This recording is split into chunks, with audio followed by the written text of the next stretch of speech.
Assalamualaikum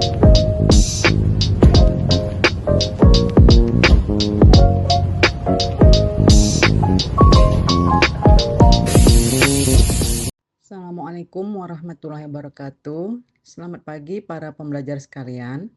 Saya Nur Hayati Sembiring, dosen pengasuh mata kuliah proses manufaktur. Ketemu kembali dengan pembelajar yang berbahagia. Pagi cerah membawa harapan, burung bernyanyi penuh semangat. UKM hadir menjadi andalan, penyemangat ekonomi rakyat. Nah, pada kesempatan kali ini kita akan menyaksikan beberapa video pembelajaran mengenai proses-proses manufaktur yang terdapat pada beberapa UKM. Pada video ini, para pembelajar kita akan menyaksikan proses manufaktur yang terdapat pada UKM Cititex, UKM Juragan Dimsum, UKM Bunda Kembar, UKM Percetakan Windah, UKM Segara Tempe, serta UKM Naga Kiut. Produk-produk yang dihasilkan dari masing-masing UKM tersebut adalah konveksi pakaian, dimsum, makanan ringan, percetakan, tempe, dan yang terakhir adalah ramen. Nah, mari kita saksikan bersama-sama video-video proses manufaktur yang berkaitan dengan UKM-UKM yang tadi telah saya sampaikan. Selamat menyaksikan. Setiap pakaian yang kita kenakan pasti memiliki sebuah cerita. Dari selai kain polos, berubah menjadi busana yang siap kita pakai setiap hari.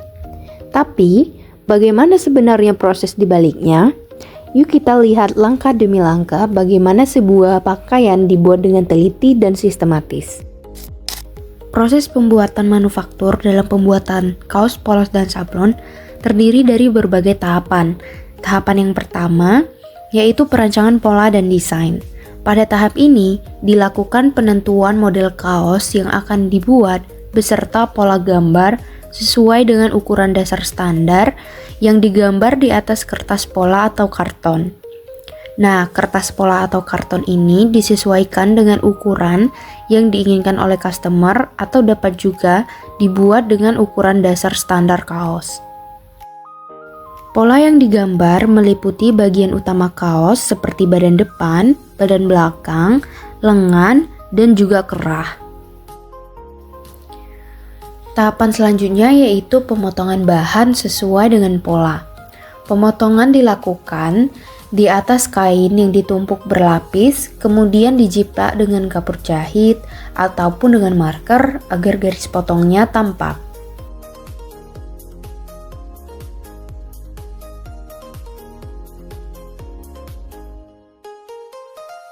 Agar hasil potongannya tampak lebih rapi dan juga presisi, pemotongan dilakukan dengan menggunakan mesin potong.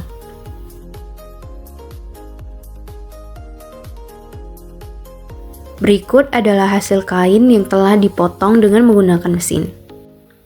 Nah, bagian kain yang sudah dipotong akan diproses lebih lanjut dengan cara dijahit dengan menggunakan mesin.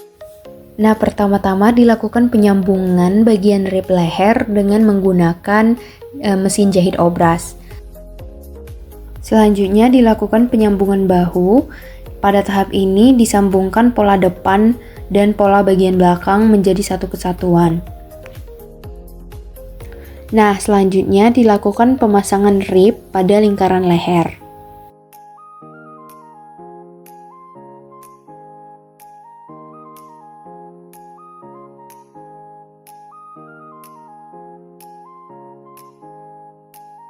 Selanjutnya dilakukan tindes leher menggunakan mesin overdeck. Tindes sendiri merupakan pembuatan jahitan penguat di bagian dalam kaos. Kemudian menggunakan mesin rantai dilakukanlah pemasangan label size ataupun label merek pada sebuah kaos.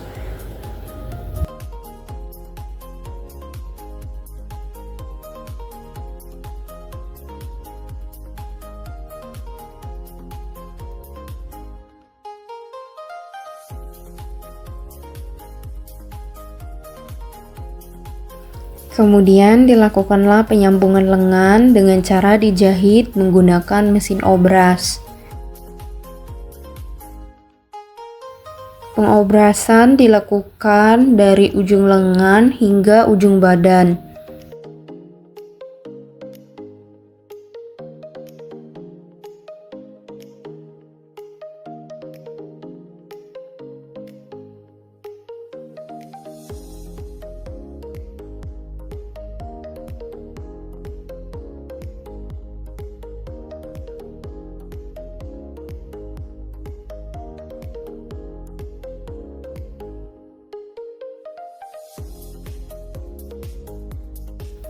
Langkah terakhir akan dilakukan jahit overdeck pada bagian lengan dan pada bagian badan.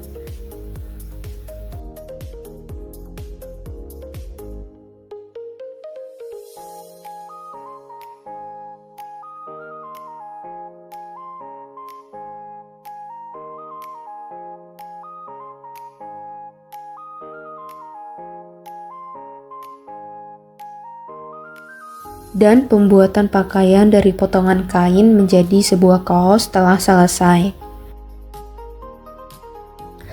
Tahapan selanjutnya yaitu tahapan sablon, di mana sablon pada kaos dilakukan dengan teknik DTF dengan menggunakan mesin heat press. Prosesnya adalah ditentukan terlebih dahulu desain yang ingin dicetak, kemudian desain sablon dicetak menggunakan mesin print DTF atau direct to film. Kemudian kaos dimasukkan ke dalam mesin heat press dan letakkan PET film dan posisikan di atas kaos yang ingin disablon. Setelah itu, press kaos selama beberapa detik dan lepas PET DTF secara perlahan. Lalu press kembali selama 5 detik, maka hasil sablon telah jadi.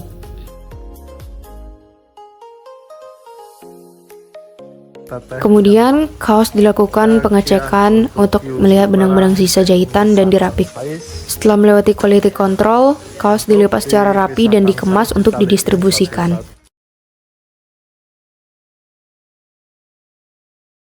Kita juga udah beberapa kali pindah pakai atau lokasi rumah tembusan.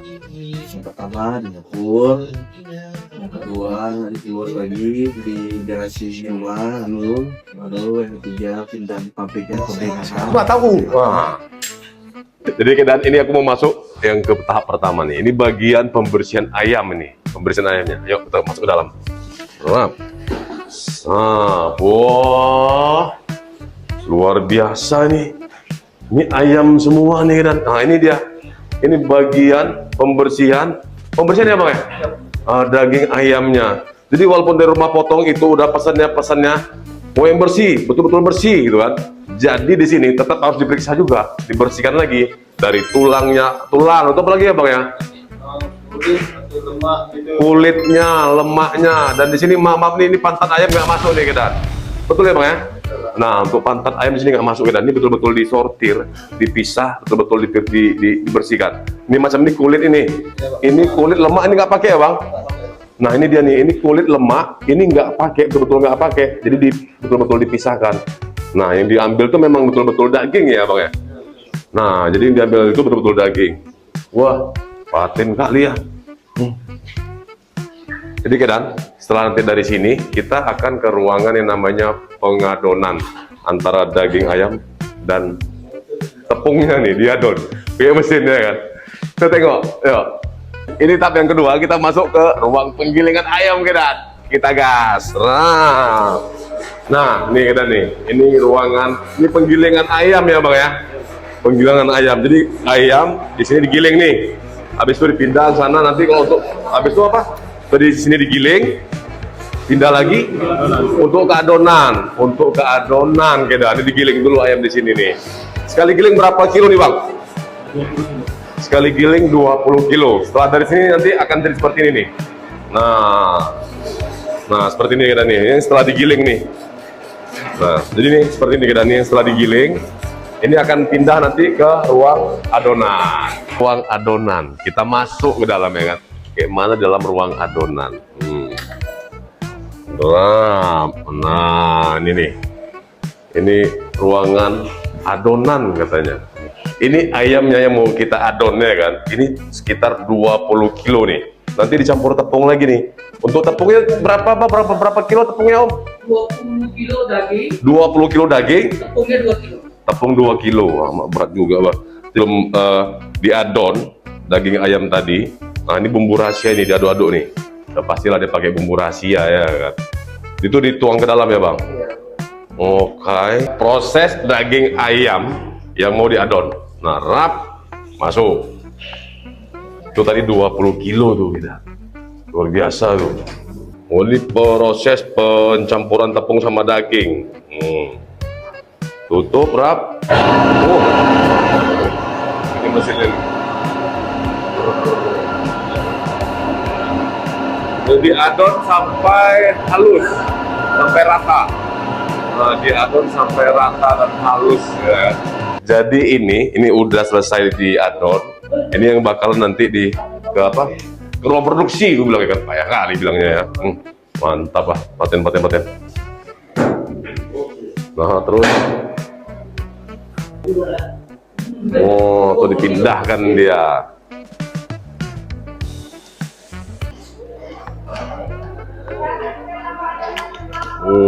Mak Jang.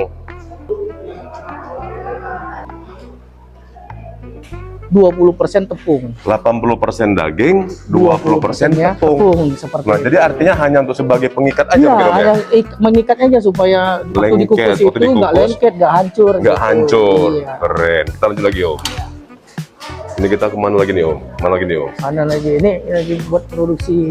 Yang ini apa nih? Ya, nah, ini mereka masih buat juga nih yang varian ayam. Oh, ini yang varian ayam pengolahannya, Om ya? Ayam. Oh, ini ya ayamnya. Tuh, kelenteng untuk kita tuh ayamnya itu bisa ditengok. Betul-betul dia lebih ke daging ya. Ini dimsum yang dibuat itu diperiksa lagi, dikontrol. Oh, jadi udah dimsum yang sudah dibuat ya. Ini masuk kemarin lagi nih.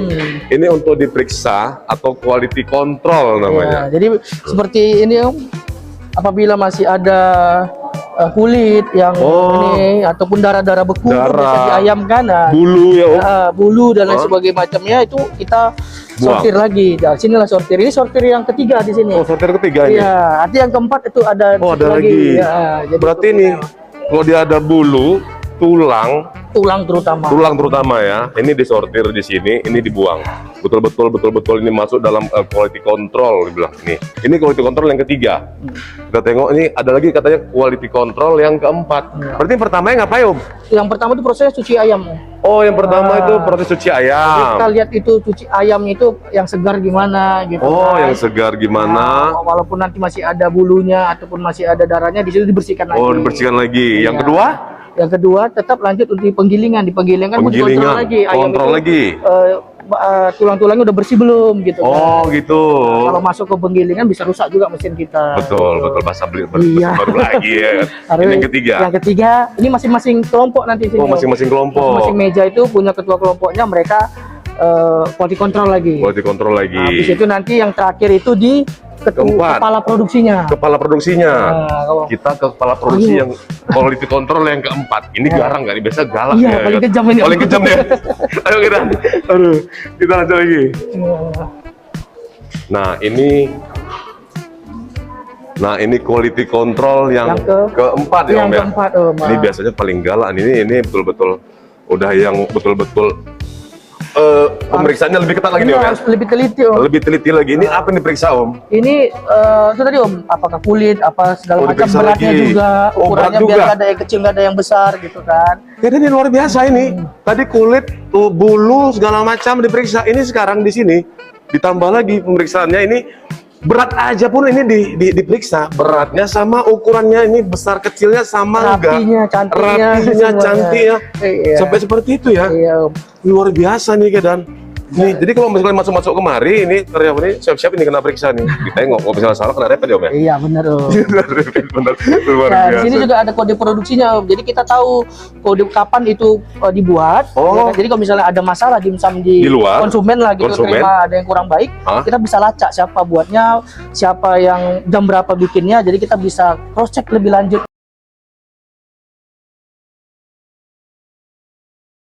UKM Toko Manisan Bunda Kembar berdiri sejak 2018 oleh Ibu Rahmayani yang awalnya hanya ingin membantu ekonomi keluarga dari dapur rumah sederhana. Bermula dari menjual kerupuk secara door-to-door, usahanya berkembang pesat ketika pandemi 2019 saat beliau melihat peluang tren basreng yang viral di media sosial namun belum ada di Medan. Setelah banyak eksperimen, basreng produksinya akhirnya diterima masyarakat pada 2021 dan menjadi produk unggulan.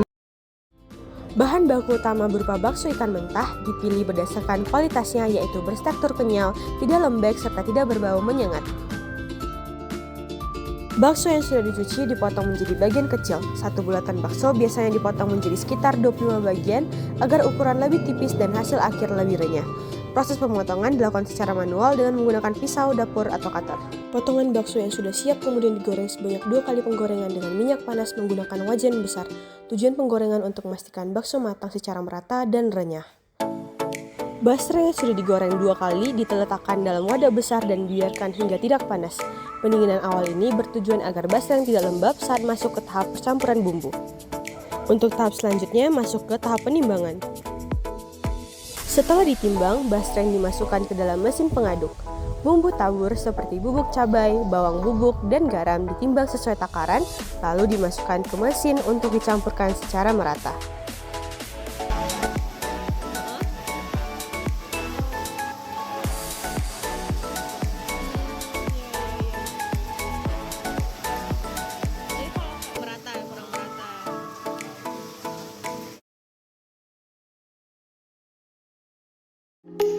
Nah, tempat penyimpanan pada UKM Winda merupakan tempat penyimpanan segala bahan baku yang dibutuhkan dalam percetakan, terutama kertas dan tinta.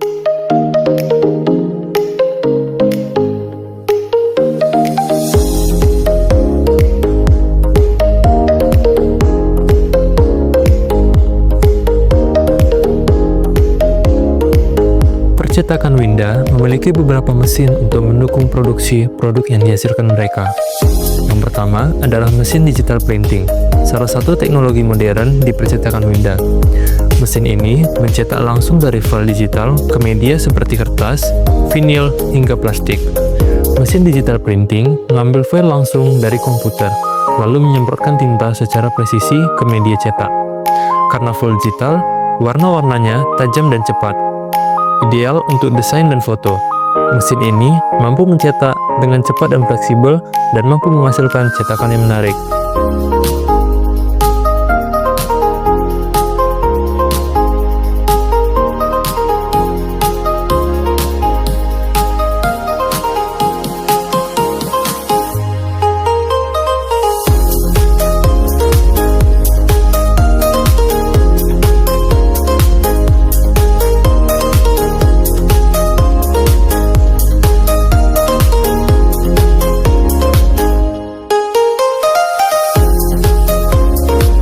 Selanjutnya adalah mesin laminating.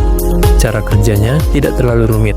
Mesin laminating ini berfungsi untuk melapisi kertas dengan plastik transparan menggunakan panas dan tekanan roller. Proses ini membuat dokumen jadi lebih kuat, tahan air, dan menjadi lebih rapi. Laminating ini cocok untuk cover skripsi atau sertifikat dan sejenisnya.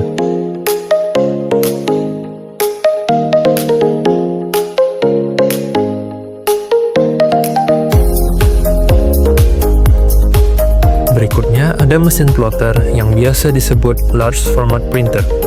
Mesin ini khusus untuk cetakan ukuran besar.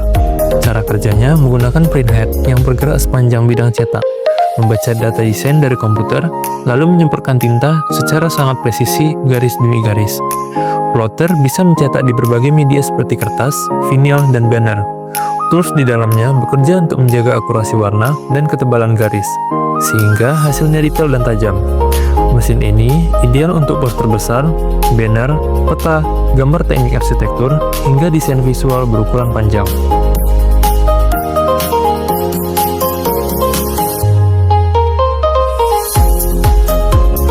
Selanjutnya ada mesin pemotong kertas. Cara kerjanya sederhana tapi kuat. Tumpukan kertas dijepit dulu agar tidak bergeser, lalu bilah pemotong diturunkan dengan tekanan besar untuk memotong seluruh tumpukan sekaligus. Mesin ini dipakai untuk merapikan tepi dokumen, memotong brosur, undangan, atau hasil cetak yang butuh ukuran presisi. Selanjutnya ada mesin offset printing. Cara kerjanya dimulai dari plat cetak yang berisi desain. Plat ini mentransfer tinta ke lapisan karet yang disebut blanket. Lalu, dari blanket, tinta dipindahkan ke kertas. Proses pemindahan tidak langsung inilah yang disebut offset. Mesin ini dipakai untuk cetak dalam jumlah banyak seperti brosur, undangan, buku, atau kalender. Keunggulannya ada pada warna yang stabil, hasil yang presisi, dan kualitas cetakan yang tetap konsisten meskipun produksinya besar.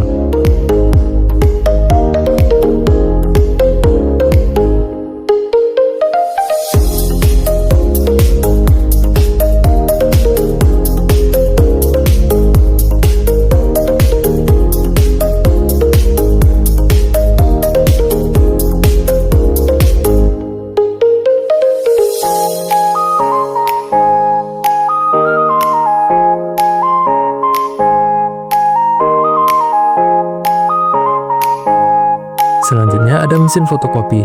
Cara kerjanya begini. Kertas asli dipindai oleh mesin, lalu hasil scan itu dipindahkan ke drum yang sudah diberi toner.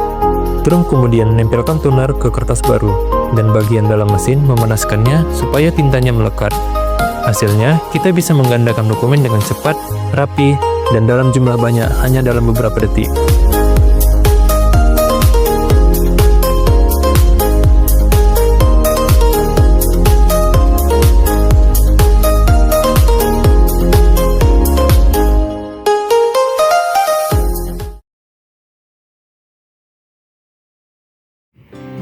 Tempe merupakan salah satu kekayaan kuliner Indonesia. Tempe menjadi sumber protein nabati dan serat yang bermanfaat untuk tubuh. Meskipun termasuk dalam makanan tradisional, tempe masih banyak diminati terutama oleh vegetarian. Salah satu UMKM yang memproduksi tempe yang berada di Medan adalah Segala Tempe. Mereka menerapkan konsep produksi yang bersih dan higienis. Untuk melihat proses pembuatan produk tempe yang bersih dan higienis, mari kita saksikan video berikut. Bahan utama dalam pembuatan tempe adalah kacang kedelai rebus. Hal pertama yang harus kita lakukan adalah membuang kulit dari kacang kedelai. Hal ini dapat kita lakukan menggunakan mesin pemisah kulit kacang. Sesuai namanya, mesin ini memisahkan kulit dari kacang kedelai dan membelah kacang kedelai.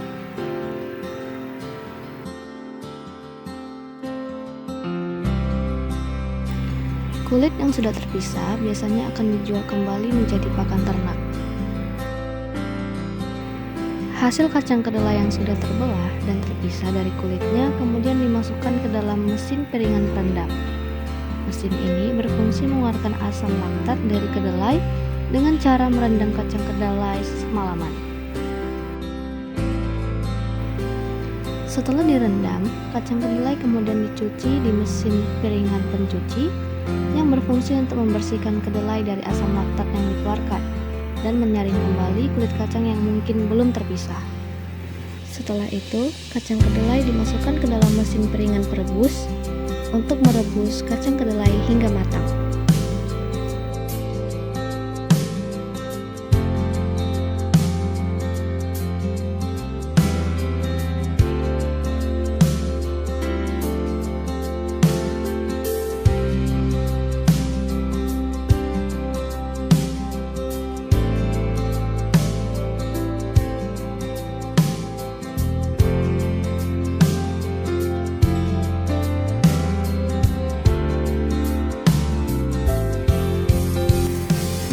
Setelah dicuci, kedelai kemudian dikeringkan menggunakan kipas. Pada tahap ini dipastikan kembali bahwa semua kedelai telah terpisah dari kulitnya. Hal ini perlu dilakukan untuk mencapai tempe yang higienis.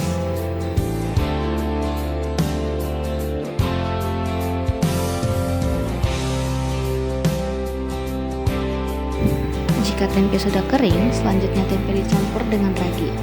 Banyak ragi yang diberikan berdasarkan suhu ruangan selama proses berlangsung. Semakin panas suhu ruangan, semakin sedikit juga ragi yang diberikan, dan sebaliknya. Lalu, aduk dan pastikan semua kacang kedelai terkena ragi.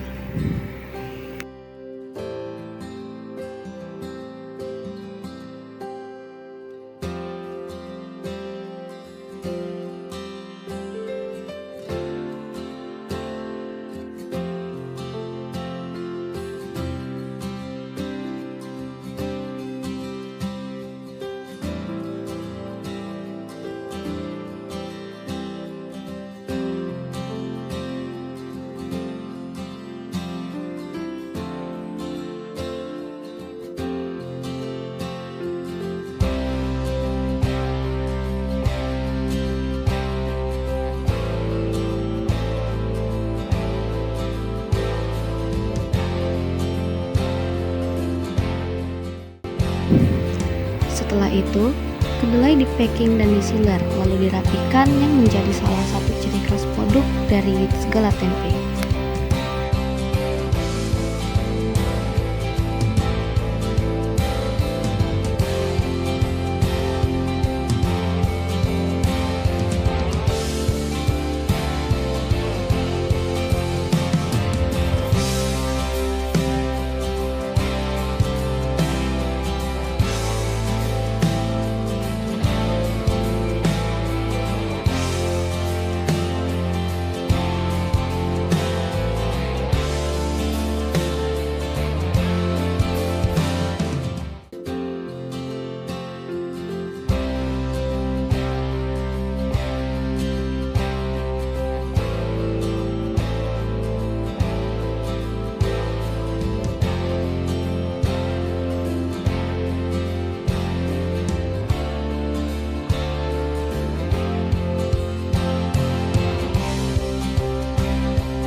Kemudian, tempe dimasukkan ke dalam ruang vakum yang bersuhu 27-32 derajat Celcius. Pastikan tempe tidak bertumpuk, lalu tunggu selama 24 jam dan lihat proses dari perkembangan jamur. Jika sudah sesuai, lalu balikkan tempe.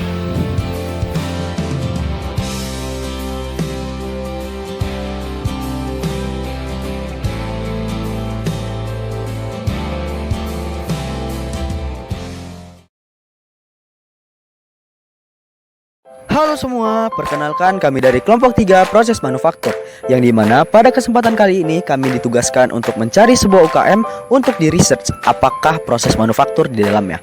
Pada kesempatan kali ini kami memilih UKM Ramen Naga Kyut untuk diteliti proses manufakturnya, yang dimana UKM Ramen Naga Kyut ini baru-baru saja buka, tapi pelanggannya sudah melonjak. Maka dari itu kami penasaran nih, apa sih sebenarnya yang ada di dalam dari UKM Ramen Naga Kyut ini.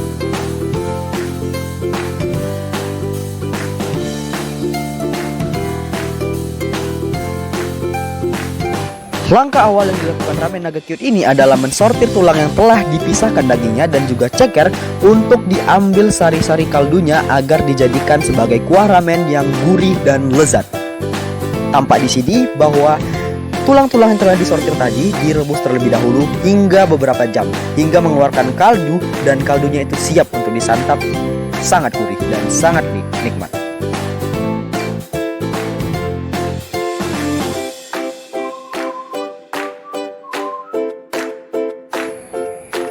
Tidak lupa juga dari UKM ini menambahkan rempah-rempah pilihan khusus yang pastinya menambah nikmat, kegurihan, dan juga kelezatan di dalam kuahnya itu sendiri. Dapat dilihat bahwa kuahnya itu sangat kental, sangat bertekstur karena rempah-rempah telah dipilih dengan baik dan juga daging-daging pilihan yang telah disortir dengan baik. Langkah selanjutnya adalah langkah yang lumayan utama karena sebuah ramen pasti identik dengan mie-nya itu sendiri. Yang dimana pada langkah kali ini UKM Ramen Naga Kyut sangat menerapkan prosedur yang sangat ketat. Yang dimana sebuah tepungnya itu sangat ditakar dengan baik dan juga beberapa komponen tambahannya juga ditakar dengan baik oleh gelas ukur. Disinilah proses manufaktur juga berjalan, yang dimana tepung-tepung yang tadi telah dicampurkan bumbu-bumbunya itu diaduk oleh mesin pengaduk yang ada di video ini. Lalu minyak-minyak disalurkan dari sisi yang berlawanan untuk menghasilkan tekstur mie yang sangat kenyal dan sangat halus untuk dimakan. Proses pengadukan lumayan memakan waktu yang cukup lama jika dilakukan manual, maka dari itu proses manufaktur diperlukan di sini.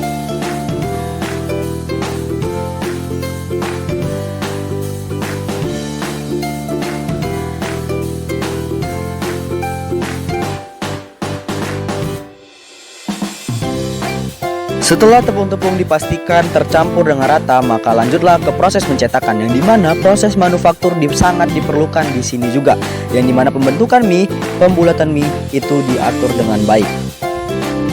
Dapat dilihat dengan mesin ini mie dapat diratakan dengan baik juga dengan ketebalan yang sangat pas. Maka dari itu, UKM Ramen Naga Kyut memilih proses manufaktur ini untuk menjaga kualitasnya. Dapat dilihat bahwa UKM Ramen Naga Kyut ini memegang prosedur yang sangat ketat dan sangat bijak karena untuk mempertahankan kualitas itu memang tidak mudah. Maka dari itu, proses-proses dari penggilingan, perataan mie, dan juga pemotongan mie diperhatikan sangat baik.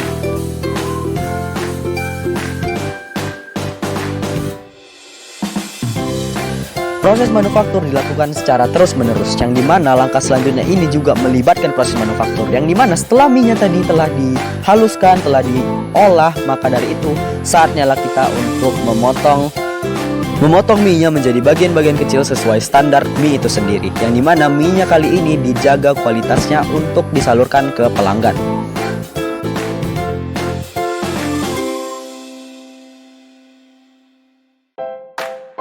Tentunya proses pemotongan mie ini dilakukan dengan standar dan juga prosedur yang telah ditentukan, yang dimana setelah proses pemotongan ini dilakukan pensortiran per porsinya untuk dihidangkan kepada pelanggan. Langkah selanjutnya adalah proses untuk menghidangkan kepada pelanggan atau konsumen, yang dimana mie kali ini direbus terlebih dahulu untuk dipindahkan ke dalam wadah mangkuk untuk pelanggan.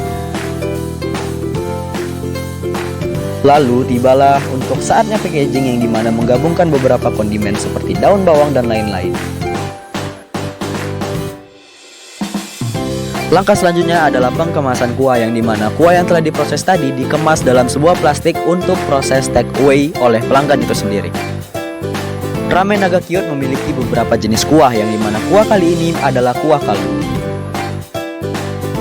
Ramen Naga Kyut juga memiliki beberapa side dish dan juga snack, yang dimana snacknya kali ini adalah yakiniku.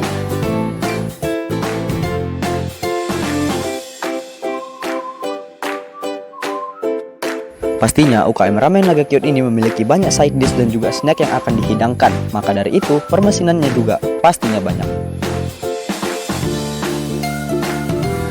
Berikut adalah representasi dari proses itu semua. Dapat dilihat hidangannya sangat nikmat. Terima kasih. Pembelajar yang berbahagia, demikianlah tadi beberapa UKM yang sama kita saksikan proses manufakturnya. Menarik kan? Nah, mudah-mudahan segala yang tadi dipaparkan di video ini atas kerjasama dengan kelas proses manufaktur bermanfaat buat kita semua dan dapat menjadi pembelajaran yang berharga untuk kita semua. Baiklah, kita tutup video kita kali ini dengan sebuah pantun. Jalan-jalan ke tepi telaga, lihat ikan berenang gembira. Terima kasih sudah bersama. Sampai jumpa di video berikutnya. Assalamualaikum warahmatullahi wabarakatuh. Selamat pagi para pembelajar sekalian. Salam sehat.